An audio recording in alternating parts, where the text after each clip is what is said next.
Olá, olá, olá, pessoal. Hoje a gente vai refletir em cima de uma pergunta que é: como está a sua alma? E, e sobre isso, é, é inevitável refletir algumas coisas no sentido de que o que temos buscado, que tem proporcionado satisfação à nossa alma, sabe? O que tem provocado contentamento, alegria em nossas vidas. Mas hoje com uma reflexão um pouquinho diferente, porque o texto escolhido de hoje é João, né, que foi discípulo de Jesus e foi até denominado o apóstolo do amor. E, enfim, e no trecho do, dessa carta dele, ele separa um bom pedaço para dirigir algumas palavras a um homem chamado Gaio. E é para ele mostrar o contentamento dele, João, a respeito de Gaio.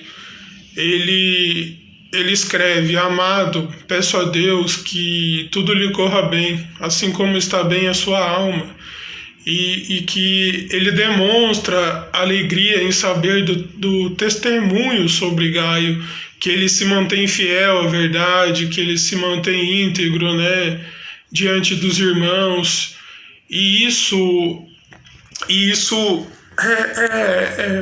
é perceptível nas palavras de João, nesse trecho a Gaio, entendeu? E aí surgiu essa pergunta: como está bem a alma de Gaio? Surge a pergunta: como que está a minha alma hoje, né? Sabe, isso me mostra que se a gente procura viver uma vida íntegra, uma vida verdadeira, transparente, a nossa alma, consequentemente, vai estar bem. Não interessa se as circunstâncias são difíceis, são árduas, eu sei que são complicadas.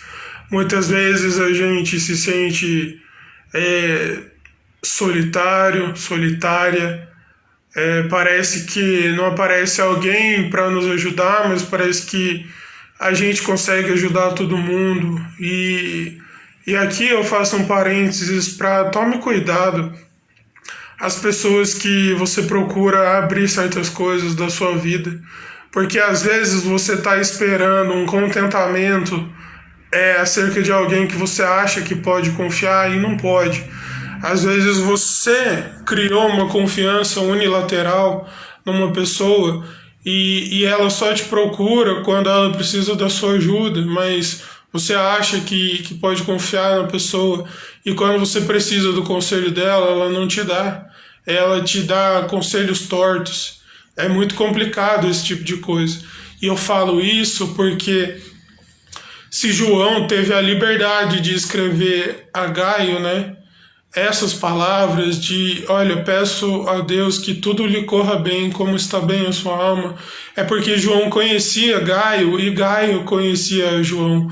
Porque senão não teria esse tipo de coisa, esse tipo de satisfação positiva da parte de João a esse homem, a Gaio. Ele continua, né? Como eu comentei, falando da alegria dele ao saber realmente a integridade de Gaio diante das pessoas, o testemunho e a fidelidade de Gaio à verdade, né? Ou seja, a palavra de Deus ao Senhor, né? Em primeiro lugar, porque não tem como a gente ser fiel às pessoas se a gente não é fiel primeiro a Deus.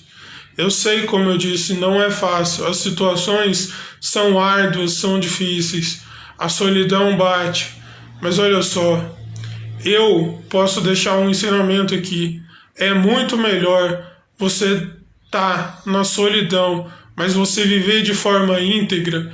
E mesmo que ninguém te pare para te falar que apesar de tudo você se tornou um exemplo para aquela pessoa, é muito melhor estar sozinho e ter uma integridade conservada estar realmente vivendo de uma maneira verdadeira e transparente do que agir como certas pessoas, sabe? E ser uma coisa diante de determinadas situações e pessoas e em determinados momentos mostrar quem realmente é.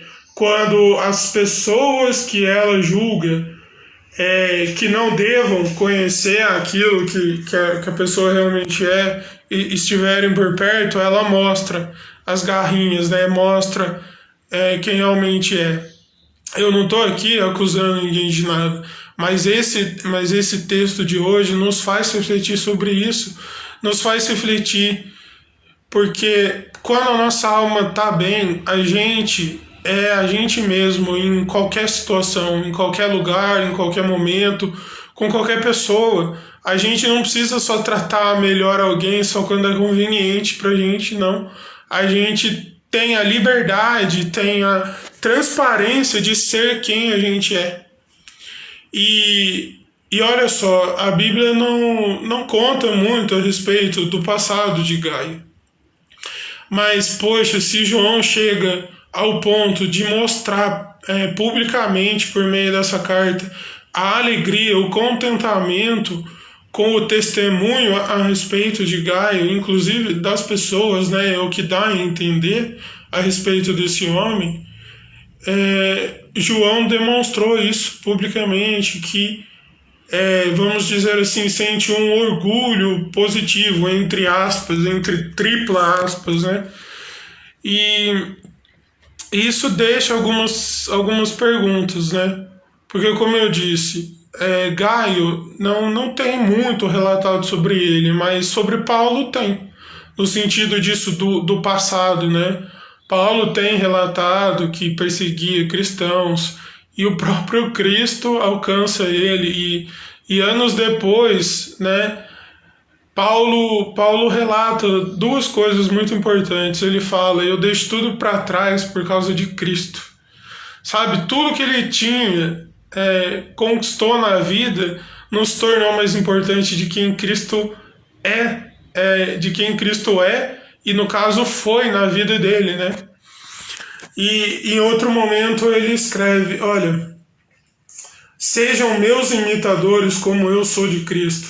Ou seja, né, tá subentendido aí, apesar de continuarmos pecadores, apesar de continuarmos falhos, continuarmos imperfeitos, a gente pode ser igual a Cristo.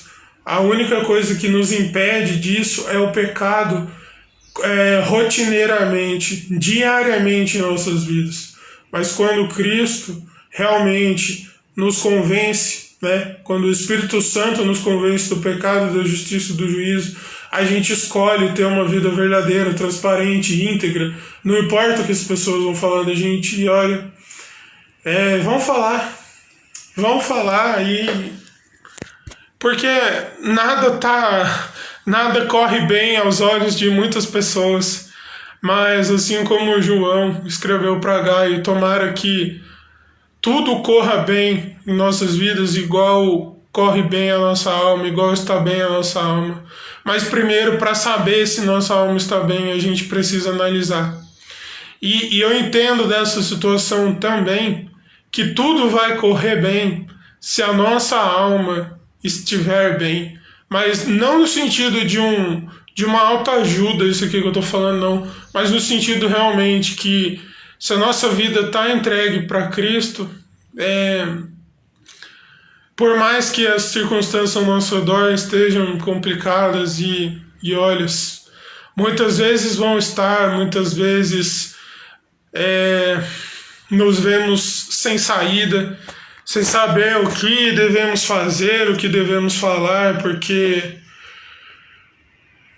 Deus sempre vai querer mostrar que se a gente entregou a vida para Ele, é Ele que resolve todas as coisas. Não que a gente tem que ser passivo, não que a gente tem que ser folgado e deixar de batalhar, deixar de lutar. Não é nesse sentido que eu estou falando, mas é no sentido de que quando a nossa alma está bem, a gente para de correr atrás do que sempre fez mal.